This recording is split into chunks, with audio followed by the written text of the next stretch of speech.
Apollo ಬಾನನಾವೆಗಳ ಮೂಲಕ 1969ರಲ್ಲಿ ಮಾನವ ಚಂದ್ರನಲ್ಲಿ ಕಾಲೂರಿದ.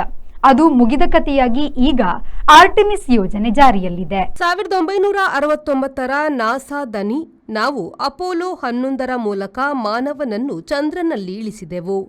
1972ರ Apollo 17 ಅದಕ್ಕೆಲ್ಲ ಕೊನೆ. 2017ರಲ್ಲಿ ಚಂದ್ರನಲ್ಲಿ ಕಾಯಂ ನೆಲೆ ಮತ್ತು ಮಂಗಳನಲ್ಲಿ ಮಾನವ ಹೆಜ್ಜೆ ಗುರಿಯೊಂದಿಗೆ ನಾಸಾ ಆರ್ಟೆಮಿಸ್ ಯೋಜನೆ ಆರಂಭಿಸಿದೆ. 2 ವರ್ಷಗಳ ಹಿಂದೆ ಮೈಕ್ರೋ ಓವನ್ ಗಾತ್ರದ ಉಪಗ್ರಹವೊಂದು ಭೂಭ್ರಮಣ ಕಕ್ಷೆಯಿಂದ ಬಿಡಿಸಿಕೊಂಡು ತಂಗದಿರನತ್ತ ಸಾಗಿತು.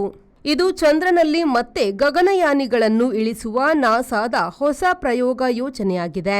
ಇದನ್ನು ನ್ಯೂಜಿಲೆಂಡಿನ ಮೆಹಿಯಾ ಪರ್ಯಾಯ ದ್ವೀಪದಿಂದ ವಿದ್ಯುನ್ಮಾನ ರಾಕೆಟ್ ಮೂಲಕ ಯಶಸ್ವಿಯಾಗಿ ಮೇಲೇರಿಸಲಾಗಿತ್ತು. ಚಂದ್ರನ ಹೊಸ ಕಕ್ಷೆಯನ್ನು ಕಂಡುಕೊಂಡು ಸುತ್ತುವ ಕ್ಯಾಪಸ್ಟೋನ್ ಉಪಗ್ರಹದ ಆಶಯ ಮತ್ತೆ ಚಂದ್ರನಲ್ಲಿ ಕಾಲೂರುವುದು. ಆನಂತರ ಆರ್ಟೆಮಿಸ್ 1 ಹಾಗೂ ಆರ್ಟೆಮಿಸ್ 2 ಗುರಿ ತಲುಪಲು ಏರಿಸಲಾಗಿದೆ.